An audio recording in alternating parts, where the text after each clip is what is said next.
Olá pessoal, tudo bem com vocês? Que bom, hein? A gente está aqui mais uma vez para nossos estudos, para nosso entendimento, as nossas reflexões, né? Espero que vocês todos estejam bem, né? E vamos então dar início ao nosso estudo dessa etapa, ainda falando de lei de igualdade, falando aí do último item da lei de igualdade, que é o item 7, a igualdade perante o túmulo. Interessante esse tema porque faz com que a gente possa fazer reflexões sobre as perguntas e as respostas dos espíritos, possa também compreender e atualizar o nosso pensamento, né, a respeito desse momento, né, e também nos prepararmos, porque é uma fatalidade esse momento da passagem é uma fatalidade e a única certeza que todos nós temos, né, que iremos atravessar esse momento. E como espíritos imortais é necessário que a gente faça a passagem da melhor forma possível, né? E com entendimento isso é possível, né? Antes de darmos início às nossas questões aqui, eu gostaria de dar um pequeno embasamento, aqui um pequeno esclarecimento para fortalecer a base do nosso estudo, de que vocês já sabem disso, mas vamos relembrar que os corpos, quando são enterrados, demoram para sua decomposição aí, eu estive vendo, de 2 a 5 anos, mais ou menos, para a sua decomposição. É, em torno disso. Alguns corpos vão levar mais tempo, porque alguns corpos, devido a tratamentos com antibióticos, químicas, produtos químicos que vai o indivíduo durante a vida, vai se compondo dentro do seu corpo e eles acabam demorando um pouco mais com essa com essa decomposição.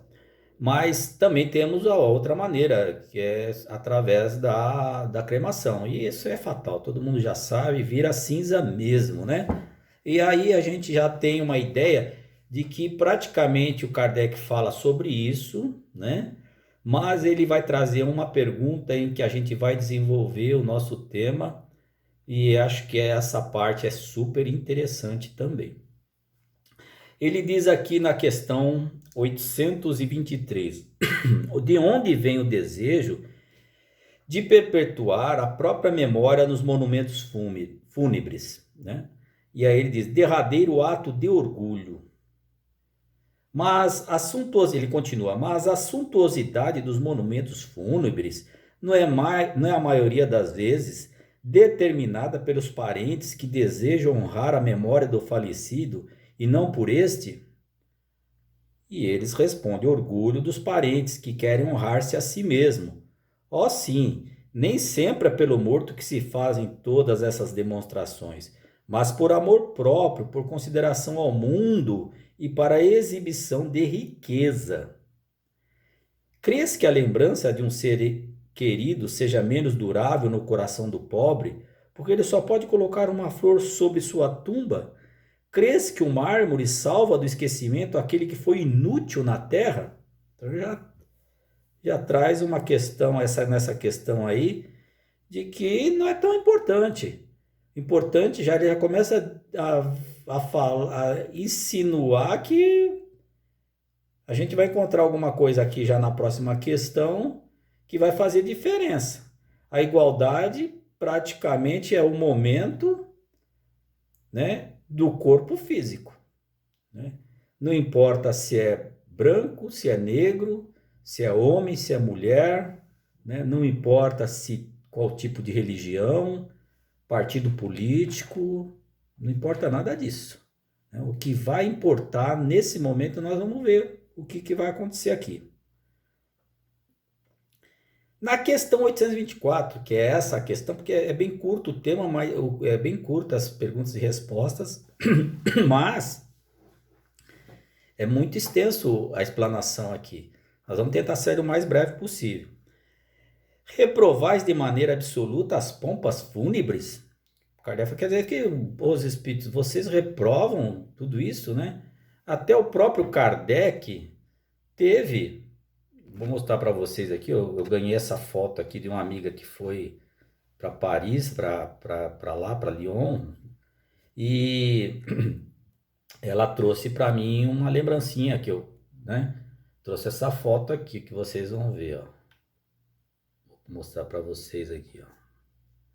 Essa aqui é a lápide do túmulo do Kardec, do Allan Kardec, tá vendo? Até o Kardec teve, hein? Aí, e o Kardec perguntou para os espíritos, né? Se era, se os espíritos reprovavam as pompas fúnebres. Ele falou não. Antes dele morrer, né? Os espíritos já disseram não. Quando homenageiam a memória de um homem de bem, são justas e de bom exemplo. Vou repetir, hein? Quando homenageia a memória de um homem de bem, homem de bem. Novamente a gente cai no homem de bem.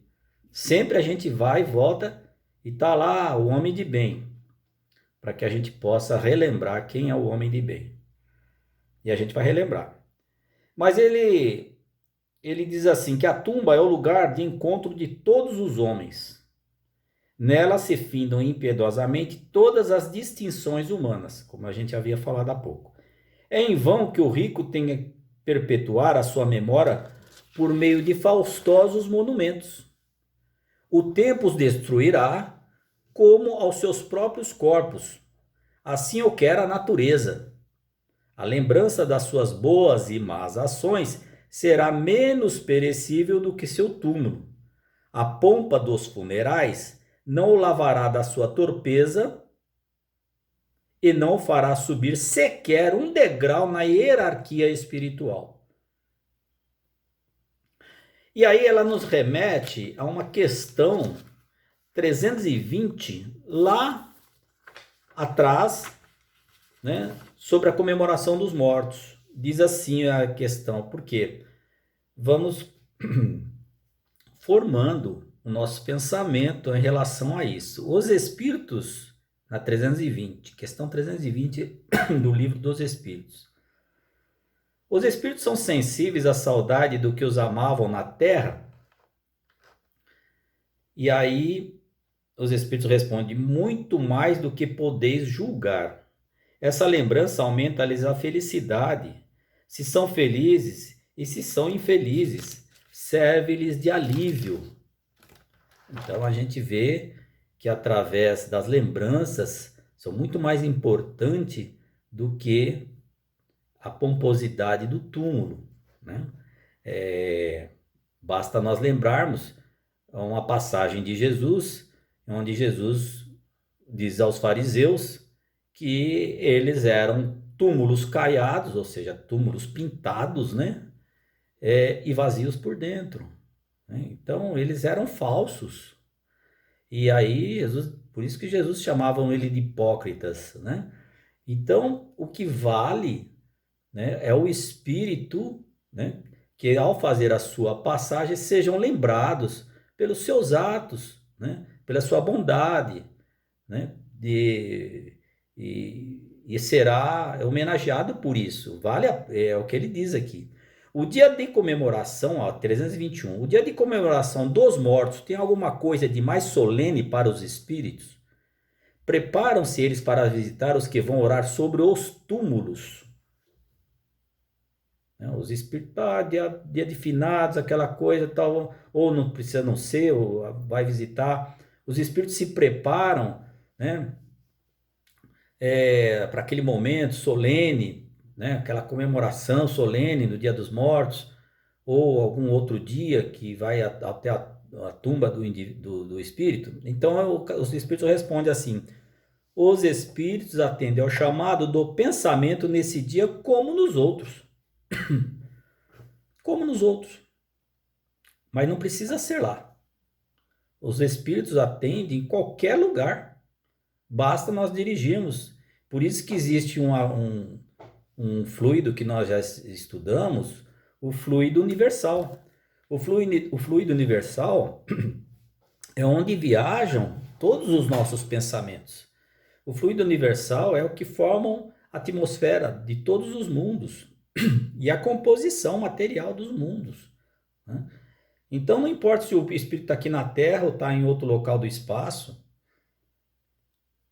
basta dirigirmos um pensamento com fé, né, com objetividade, que as nossas ondas entrarão em contato. É da mesma forma que nós temos um celular hoje, né? Se quiser ligar para o Japão agora, tiver alguém lá no Japão, basta pegar o número dele, entrar o próprio celular, as ondas vão entrar na mesma frequência, vai tocar o telefone dele, não vai tocar o telefone de outra pessoa. E assim de lá para cá.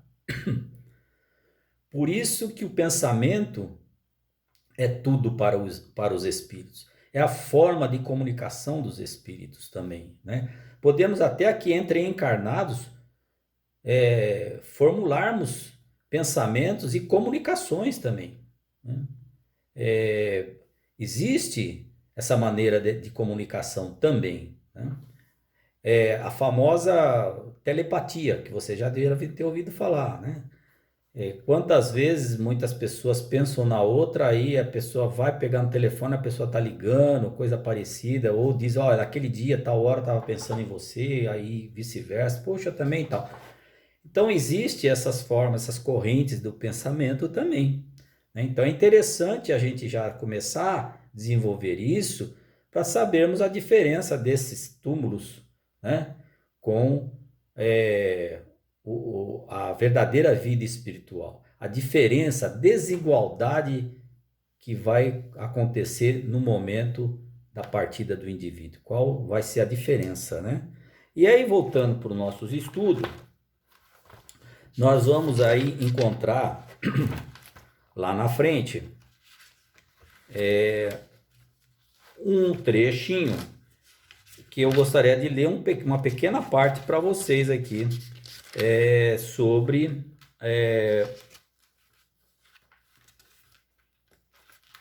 perfeição moral. Perfeição moral.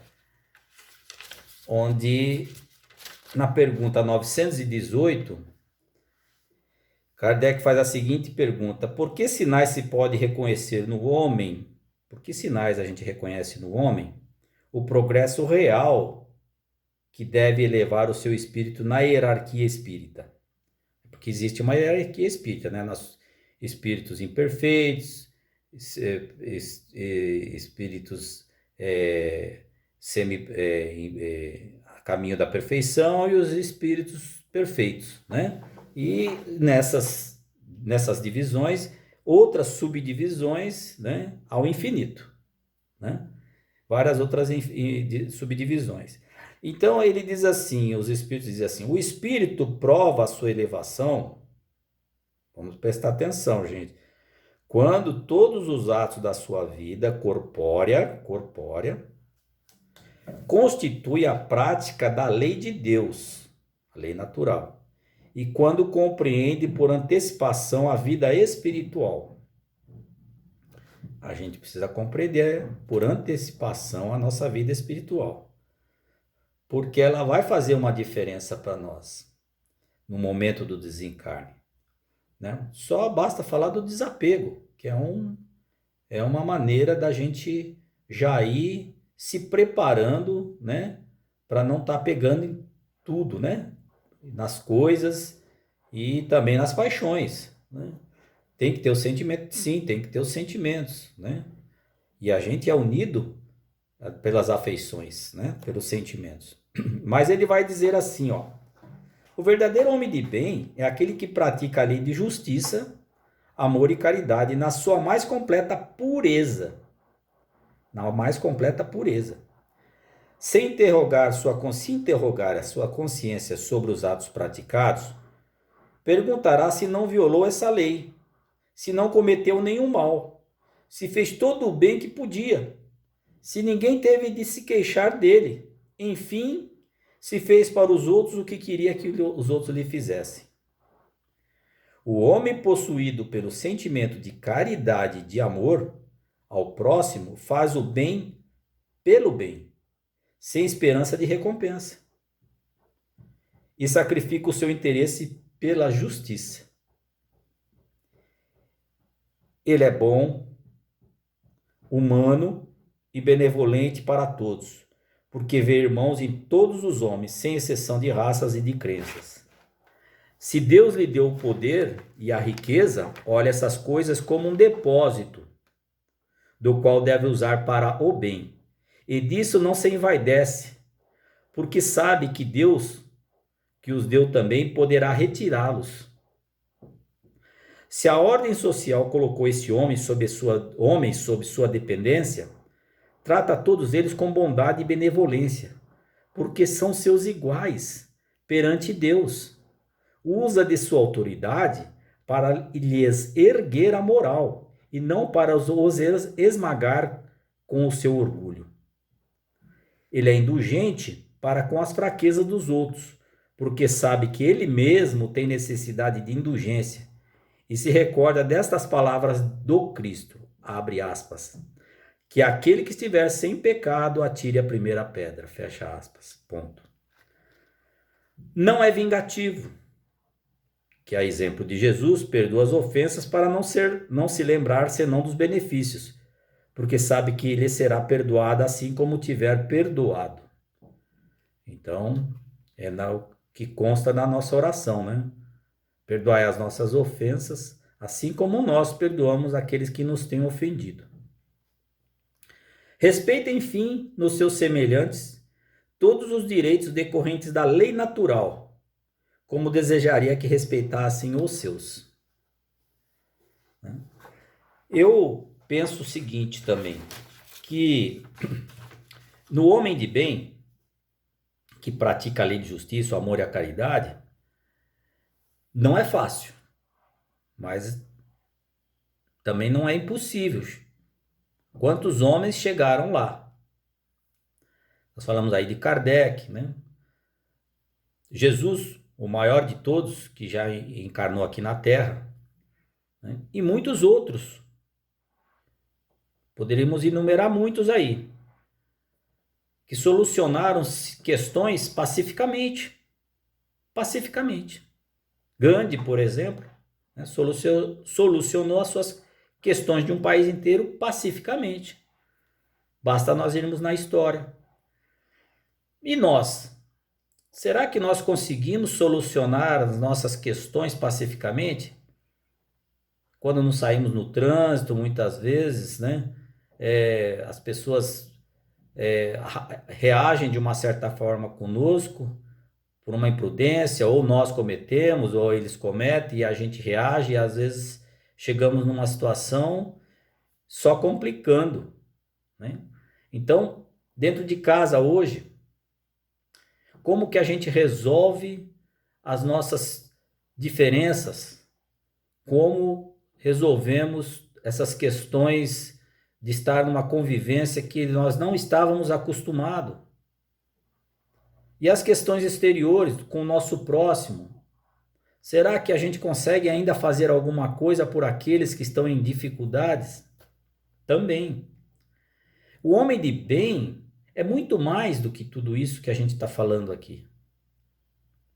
E a gente se pergunta assim: será que eu vou conseguir um dia chegar ao homem de bem? Será que eu vou fazer a passagem um dia com um pouquinho desse homem de bem? Com certeza, porque a gente está trabalhando para isso. A gente está tendo a boa vontade para isso. E com certeza nós vamos colher algum fruto daquilo que a gente está plantando hoje. Mas não vamos nos desesperar, porque a gente tem que trabalhar aos poucos. E isso é porque a natureza não dá saltos. Não faz com que tudo possa acontecer do dia para a noite. E a gente só vai conquistar esse homem de bem vivendo, vivenciando todos os momentos e corrigindo aquilo que a gente consegue corrigir. Mas também a gente não pode se punir por aquilo que a gente ainda não conseguiu chegar. Mas tem que ter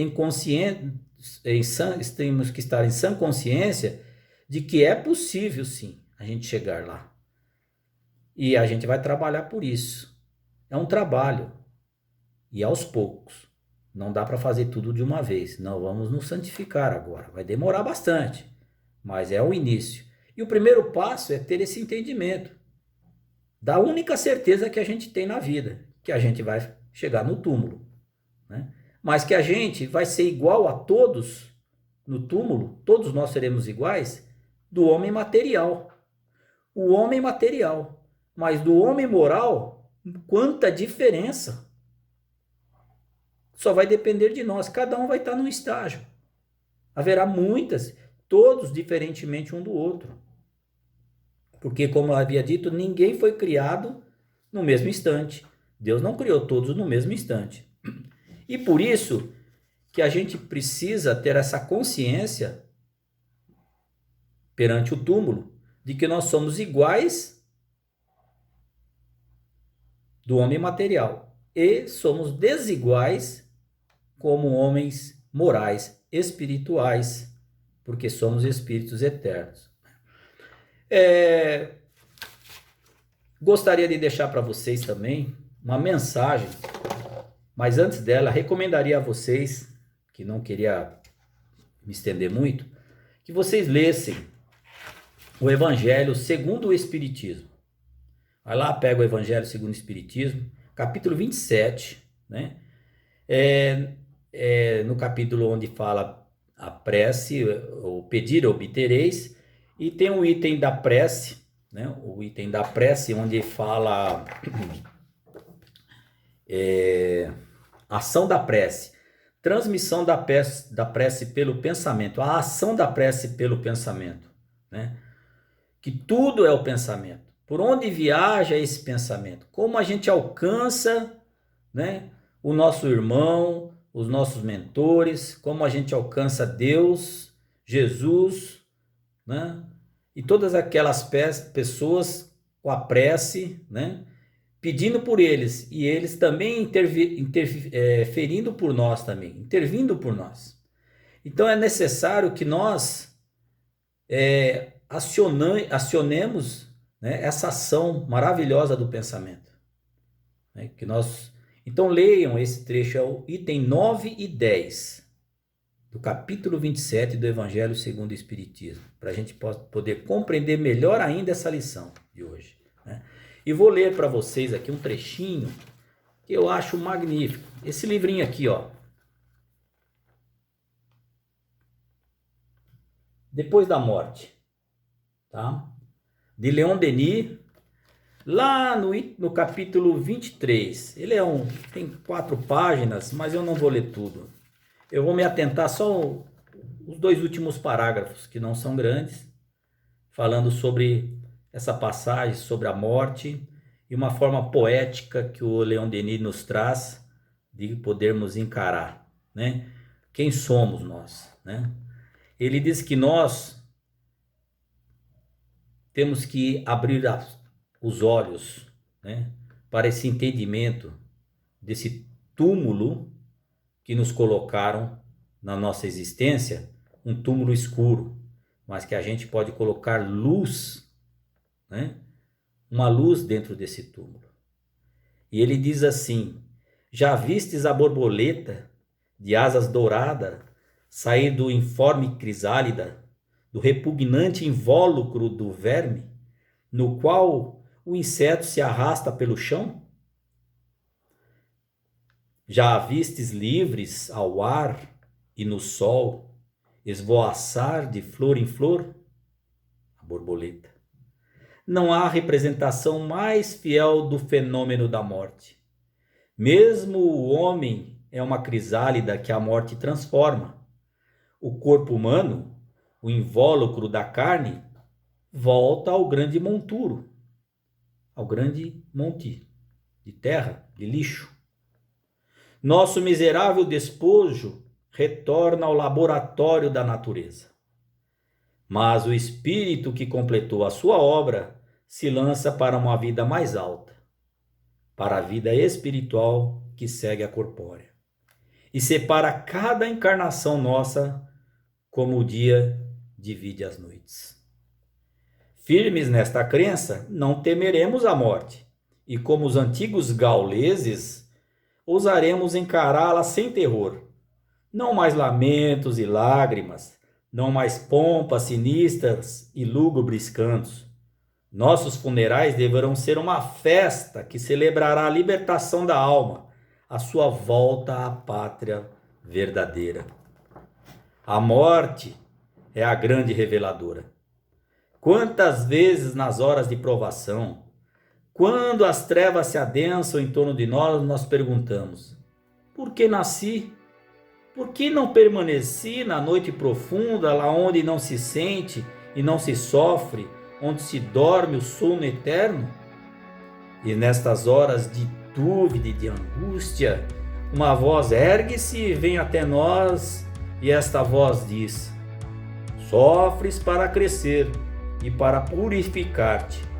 Sabe que teu destino é grandioso, mas esta fria terra não será o teu sepulcro. Os mundos que brilham no alto dos céus são tuas moradas futuras, a herança que Deus reserva para ti. És para sempre cidadão do universo. Pertences tanto aos séculos passados como aos futuros. Por ora estás preparando a tua ascensão. Suporta, pois com calma, os males que escolheste. Semeia na dor e na lágrima o grão que germinará nas tuas vidas futuras. Semeia também para os outros, como os outros semearam para ti. Espírito imortal, avança com passo firme sobre o caminho escarpado, até as alturas de onde o futuro te será mostrado sem véus. A ascensão é penosa, e o suor banhará com frequência a tua fronte. Mas no alto verás brilhar no horizonte o sol da verdade e da justiça.